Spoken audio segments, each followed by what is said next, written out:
There comes a moment in your life, quiet, almost invisible, when something shifts inside you. It's the moment you stop chasing clarity from someone who only offers confusion. It's the moment you begin to reclaim your energy, your dignity, your sense of self. And right there, right at that exact moment, something interesting happens. The person who couldn't show up suddenly shows up. The one who was distant becomes attentive. The one who was unsure suddenly seems certain. The one who made you feel invisible now sees you everywhere. And it feels powerful. It feels validating. It feels like, finally, you matter. But let me tell you something that will change the way you see this forever. This is not always love. This is often fear. Because when you start moving on, you break a pattern they had grown comfortable in. You disrupt a dynamic where they could have you without choosing you. And now faced with the possibility of losing you, they make their final desperate move. Not because they've done the work, not because they've transformed, but because they feel the loss of control. And here is where your growth is tested, because it's easy to confuse intensity with intention. It's easy to mistake urgency for sincerity. It's easy to believe that this sudden shift is proof that everything you wanted is finally here. But real change, real love is not built in a moment of panic. It's built in consistency. It's built in courage. It's built in someone choosing you before they're about to lose you. So the question isn't, why are they coming back now? The real question is, why did it take me leaving for them to show up? And even more importantly, is this the version of love I truly want? Because you deserve someone who doesn't need to be scared into loving you. You deserve someone who doesn't wait until the final chapter to start reading your story. You deserve a love that is steady, not reactive, grounded, not panicked, certain, not convenient. And if you've reached that place where you're finally ready to move on, don't let someone's last-minute effort pull you back into a cycle that once drained you. Because growth isn't just about walking away. It's about staying away from what no longer aligns with your worth. So when they come back, and don't just listen to what they say, watch what they've consistently done. Feel what your intuition is telling you. And remember who you became in the process of letting go. Because the strongest version of you is not the one who waits to be chosen. It's the one who chooses themselves, fully, unapologetically, and without hesitation. Avoidants are not primarily afraid of losing you. They are afraid of losing control over the emotional distance that keeps them feeling safe. To understand this, you have to look beneath their behavior and into the emotional blueprint that drives it. For an avoidant, closeness can feel overwhelming, not because you are too much, but because intimacy threatens the independence and self-protection they rely on to feel stable. When they connect with someone, there is often a push-pull dynamic at play. They enjoy the connection in moments, but as soon as it begins to deepen, a quiet alarm goes off inside them. That alarm says, "This is dangerous. You could lose yourself here. You could get hurt." So they instinctively pull back, not necessarily because they don't care, but because closeness feels like a loss of control over their emotional world. Control, for them, equals safety. Distance equals stability. This is why they can remain in a connection where things are undefined, inconsistent, or unclear. In that space, they don't have to fully invest. They can engage when it suits them and retreat when it feels like too much. They are in control of how much they give, how much they reveal, and how vulnerable they allow themselves to be. But the moment you begin to shift, when you stop overgiving, when you stop chasing clarity, when you start redirecting your energy toward your own life, that balance of control is disrupted. Suddenly, they are no longer the one deciding the pace or the distance. You are no longer orbiting around them. And that loss of control feels far more threatening than the idea of losing you as a person. Because losing you would require them to confront their emotions. It would require them to sit with regret, with missed opportunity, with the realization that they may have pushed away something meaningful. But losing control, that hits immediately. It creates urgency. It shakes the foundation of how they've been operating. So what do? They move closer, not necessarily out of emotional readiness, but out of a desire to regain that sense of control. They may reach out more, express feelings more openly, or suddenly show interest in things they previously avoided. On the surface, it can look like growth. It can feel like they are finally stepping up. But internally, the motivation often hasn't changed. It's still rooted in self-protection. They are trying to restore a dynamic where they feel safe again, where they can have you without fully risking themselves. This is why their behavior can feel so confusing. One moment they are distant, the next they are present. One moment they seem unsure, the next they seem deeply invested. It's not because their feelings are fake, but because their relationship with control is stronger than their ability to sustain consistent intimacy. And unless they consciously recognize and work through this pattern, it will keep repeating. Because the issue was never about the connection lacking value, it was about the connection. Feeling like something they couldn't fully control. Understanding this changes everything for you. It allows you to see that their inconsistency is not a reflection of your worth, but a reflection of their internal struggle with vulnerability. It helps you step out of the trap of trying to prove your value to someone who is not operating from a place of emotional security. Because the truth is, real connection requires surrender. It requires letting go of control and choosing to show up anyway. And until someone is willing to do that, they will always prioritize the safety of distance over the depth of love. When you begin to move on, something profound shifts in the dynamic, and it's not just external, it's psychological. For an avoidant, one of the deepest, often unspoken fears is not simply abandonment, but the realization that they can be replaced, not in a superficial sense, but in a deeply personal way that challenges how they see themselves in your life. As long as you are emotionally invested, waiting, hoping, trying, they exist in a position of quiet significance. They may not always show up fully, but they know on some level that they matter to you, that you're still there, that the door hasn't closed. And this creates a sense of security for them, even if they are not consciously aware of it. But the moment you begin to detach, when your energy shifts away from them, when your attention is no longer centered on what they're doing or not doing, it disrupts that sense of significance. They begin to feel something unfamiliar. Uncertainty about their place in your world. And that uncertainty quickly transforms into a deeper fear. What if I'm no longer important? What if someone else takes my place? What if I'm forgotten? For someone who avoids deep emotional processing, this can be incredibly destabilizing.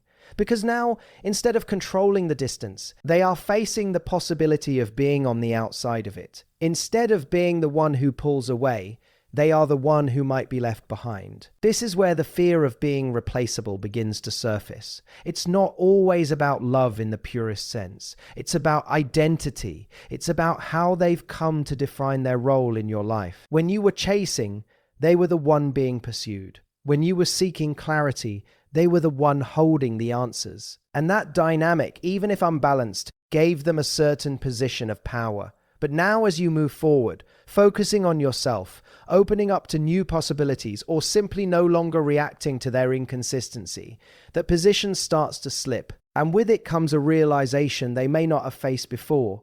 You are not as dependent on them as they thought.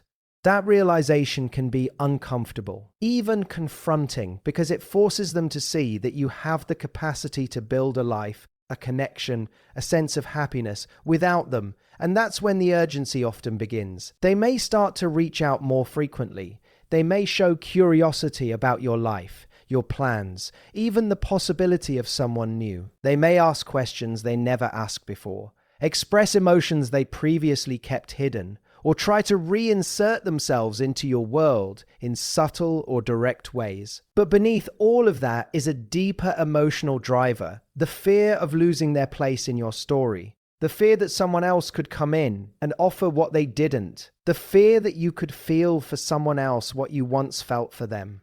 The fear that they could become irrelevant in a space where they once held meaning. And this is where it becomes crucial for you to stay grounded in your awareness. Because their reaction to your moving on is not always a reflection of newfound clarity. It is often a response to the discomfort of being replaced. It's a reaction to the shift in power, the loss of certainty, the emotional distance that they are no longer controlling.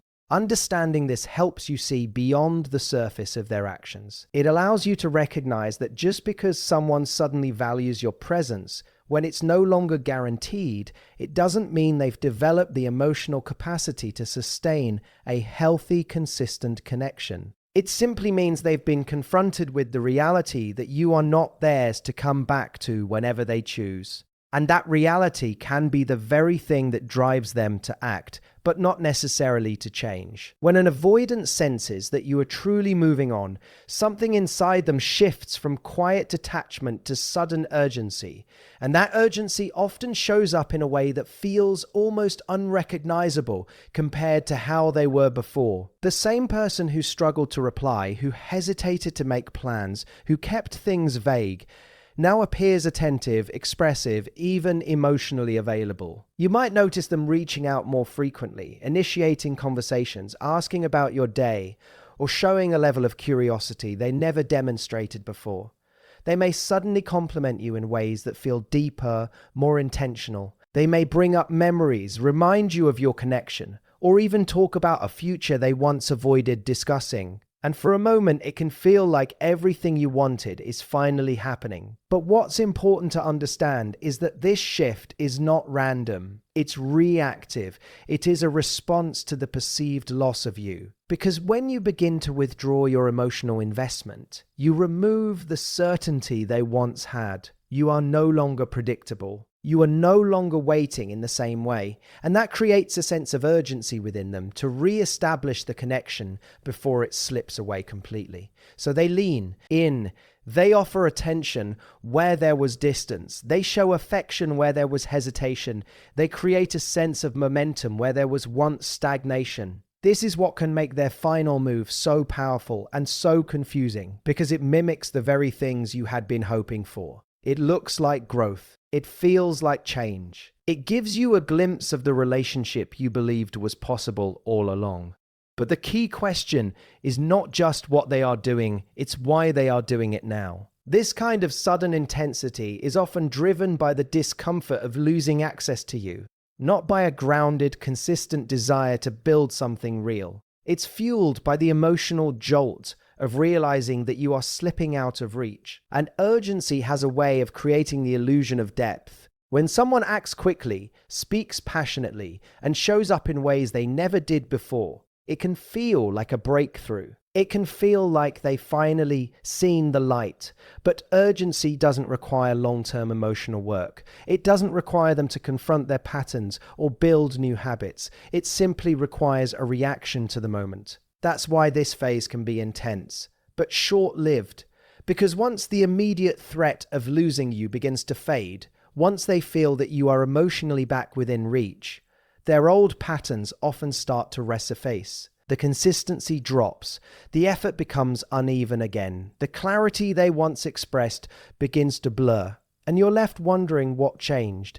The truth is, nothing fundamental changed. The urgency simply passed. This is why it's so important not to base your decisions on a spike of attention or a burst of emotion, because real transformation doesn't arrive suddenly and disappear just as quickly. It reveals itself over time through consistent action, through steady presence, through someone showing up even when there is no immediate pressure to do so. So when you experience this sudden shift from an avoidant, this wave of attention, affection, and urgency, pause for a moment. Don't just absorb it. Don't just react to how good it feels. Observe it. Ask yourself, is this consistent? Is this sustained? Is this a sustained? Is this aligned with what I truly need? Because while their actions in that moment may feel meaningful, what matters most is whether those actions are part of a deeper change or simply a temporary response to the fear of losing you. When someone suddenly steps forward with intensity, expressing feelings, making promises, showing effort, it's natural to want to believe that this is the moment everything has finally changed. After all, it reflects the very things you once hoped for. It feels like validation, like recognition, like the emotional breakthrough you were waiting to see.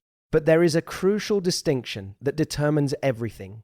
the difference between fear-driven behavior and true emotional readiness. Fear can make people act in ways that look like love. It can push someone to say the right words, to show up with urgency, to temporarily override their usual patterns. But fear is not a stable foundation. It is reactive, not intentional. It is about avoiding loss, not building connection. When an avoidant senses they are losing you, fear activates. And in that moment, they may genuinely feel a surge of emotion, regret, longing, even a kind of clarity. They may suddenly realize your value in a way they didn't fully acknowledge before. And because those emotions feel real to them, their actions can seem sincere. But sincerity in a moment does not equal readiness over time. Emotional readiness is something far deeper. It requires self-awareness, the ability to recognize one's own patterns and take responsibility for them.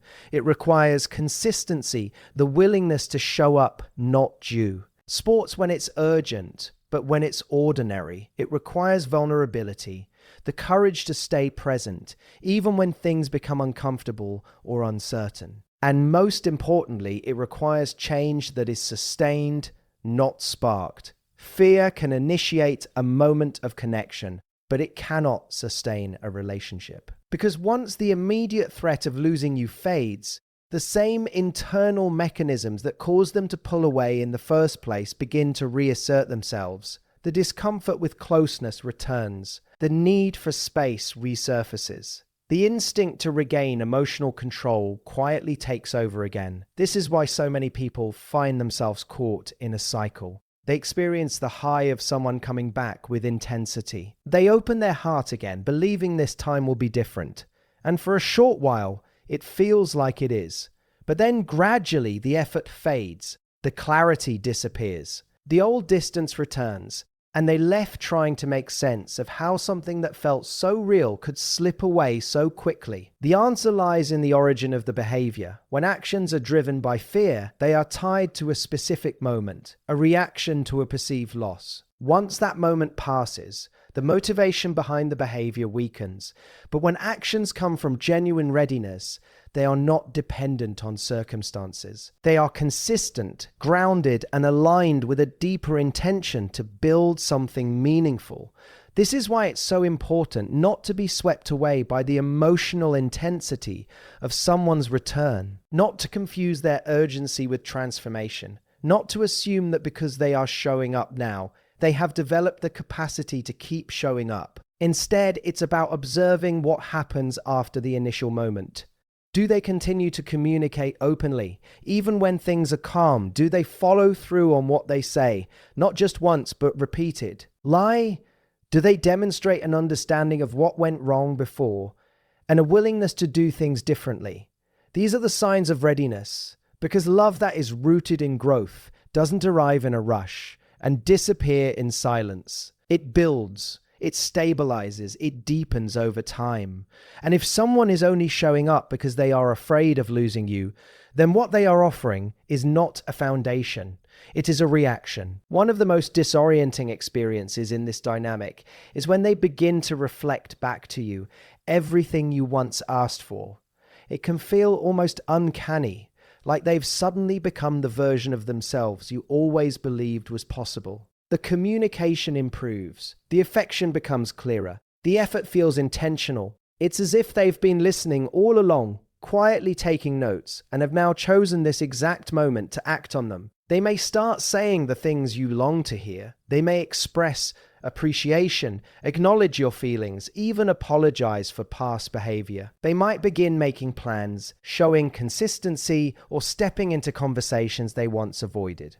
And for a moment, it feels like a dream finally taking shape, because deep down, you always believed they could be this person. But what's important to understand is that this mirroring, this sudden alignment with your needs, is often not the result of deep internal change. It is a response to the pressure of losing you. It is an adaptive behavior, not a transformed identity. When someone fears that they are about to lose access to you, they instinctively try to become what they think will keep you.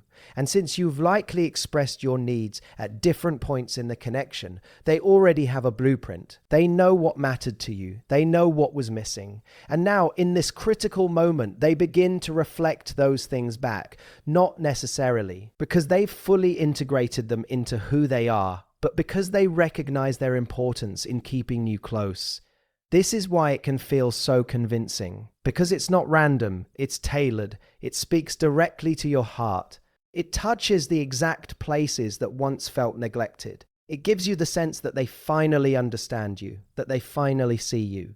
And in some ways they might, but understanding something and embodying it are two very different things. True change requires repetition. It requires someone to consistently show up in alignment with those behaviors, even when it's not convenient, even when the emotional intensity has settled. It requires those actions to become part of their natural way of relating, not something they switch on in moments of urgency.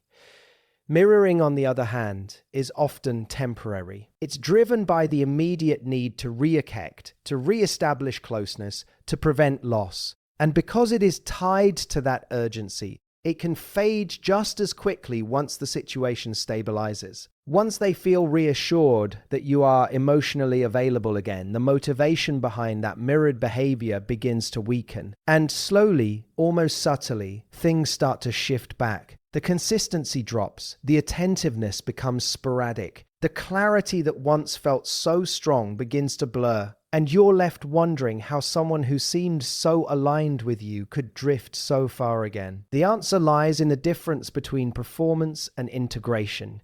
When someone is performing, they are acting in a way that meets the moment. When someone has integrated change, they are living in a way that reflects a deeper evolution. This is why it's essential not to base your trust solely on what someone shows you in a short window of time, not to assume that because they are meeting your needs now, they have developed the capacity to keep meeting them. Instead, it's about observing the pattern over time. Do their actions remain steady when there is no immediate threat of losing you? Do they continue to prioritize the connection when things feel calm, not just when they feel at risk? Do their behaviors feel natural and grounded? Or do they feel like a sudden shift that appeared out of urgency? Because you deserve more than a reflection of your desires in a moment of fear. You deserve someone who has grown into the kind of person who can meet you there, consistently, genuinely, and without needing the pressure of losing you to do so. When faced with a sudden return of attention and affection, it's incredibly easy to get pulled back in emotionally. After all, this is the person you once invested in, the connection you once believed in, the story you hoped would turn out differently. So when they reappear with intensity, it doesn't just touch your mind. It reaches into your heart, into your hopes, into the part of you that still remembers what it felt like to care. And this is where the real danger lies. Not in their behavior alone, but in how you respond to it.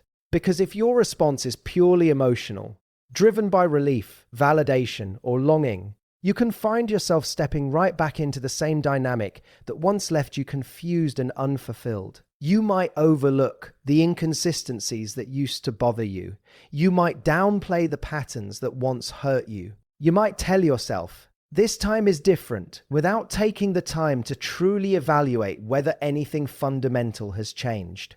Emotional responses tend to be immediate. They are powerful, instinctive, and often rooted in past attachment rather than present reality. They can make something feel right simply because it feels familiar. And familiarity, even when it was once painful, can be mistaken for connection. But responding consciously is different. A conscious response requires you to pause, to create space between what you feel and what you choose. It asks you to look beyond the surface of their actions and consider the bigger picture, the history, the patterns, the consistency over time. It's not about shutting down your emotions or pretending they don't exist. It's about not allowing those emotions to make the decision for you. Because when you respond unconsciously, you're often reacting to the relief of being chosen again, the relief of not losing them, the relief of things finally feeling right, even if only for a moment. And that relief can be so powerful that it overrides your memory of what it actually felt like when things weren't working.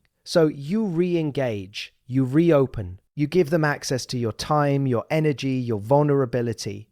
And for a while, it may feel good again. But if nothing has fundamentally shifted on their side, if their behavior is still rooted in fear, inconsistency, or avoidance, then the cycle quietly begins to repeat. The same patterns that once caused distance start to resurface. The same uncertainty creeps back in, and you find yourself once again trying to make sense of something that feels both familiar and frustrating. This is why awareness is your greatest protection, because once you see the pattern clearly, you have a choice. You can choose to engage differently.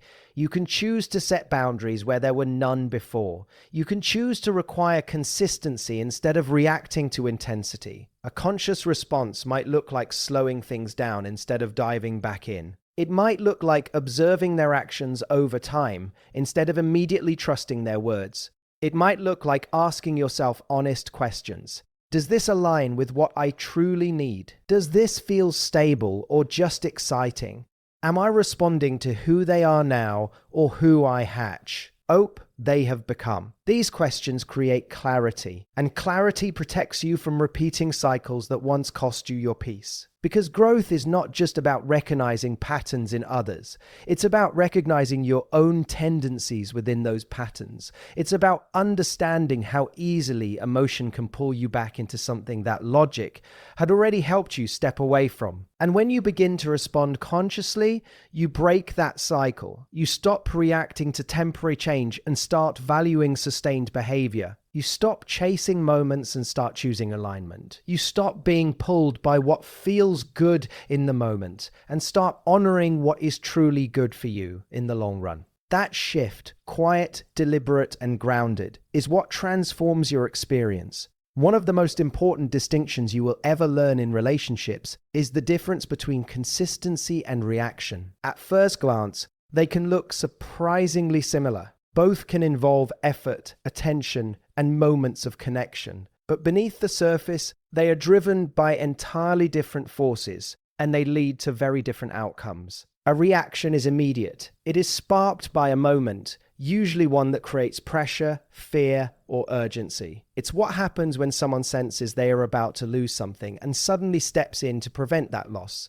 Their behavior shifts quickly. They become more present, more expressive, more engaged. And because it happens so suddenly, it can feel powerful, even transformative. But consistency is something else entirely. Consistency is not born out of urgency. It is built through intention. It doesn't rely on external triggers or emotional spikes. It shows up quietly, steadily, over time. It is the daily choice to be present, to communicate, to follow through. It is not about grand gestures in critical moments, but about reliable actions in ordinary ones. This is why reactions can be so misleading. When someone reacts, they often give you a concentrated version of everything you wanted. It's intense, it's focused. It feels like a breakthrough because it contrasts so sharply with how they were before.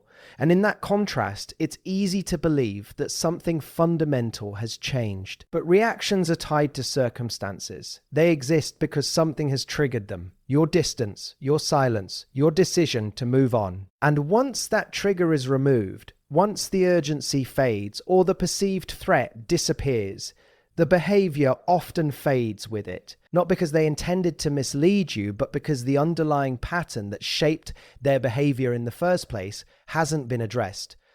Consistency, on the other hand, does not depend on whether you are pulling away or leaning in. It doesn't rise and fall based on how secure they feel in the moment. It remains steady, even when things are calm, even when there is no immediate risk of losing you. It is a reflection of who someone has become, not how they are reacting. And this is where your awareness becomes your power. Because once you understand this difference, you begin to see things more clearly. You stop being swayed by sudden changes that feel good in the moment. and you start paying attention to patterns that reveal the truth over time. You begin to notice whether their effort continues after the initial intensity fades.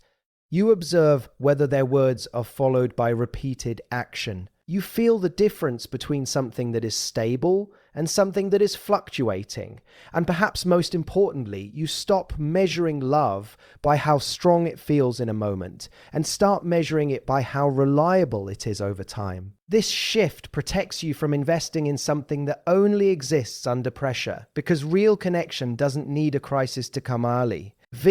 It doesn't require the threat of loss to become meaningful. It is present in the everyday moments, the check-ins, the follow-through, the emotional availability that doesn't disappear when things become routine. When you rely on reactions, you are constantly riding emotional highs and lows. You feel close when they lean in and distant when they pull away. Your sense of security becomes tied to their fluctuations. But when you value consistency, everything changes. You begin to choose stability over intensity. You prioritize peace over unpredictability. You align yourself with people who don't just show up when it's convenient or urgent, but who show up because that's who they are. And in that alignment, you no longer have to question where you stand.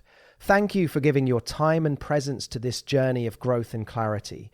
Goodbye for now. May you continue choosing yourself with strength, wisdom, and unwavering self-worth.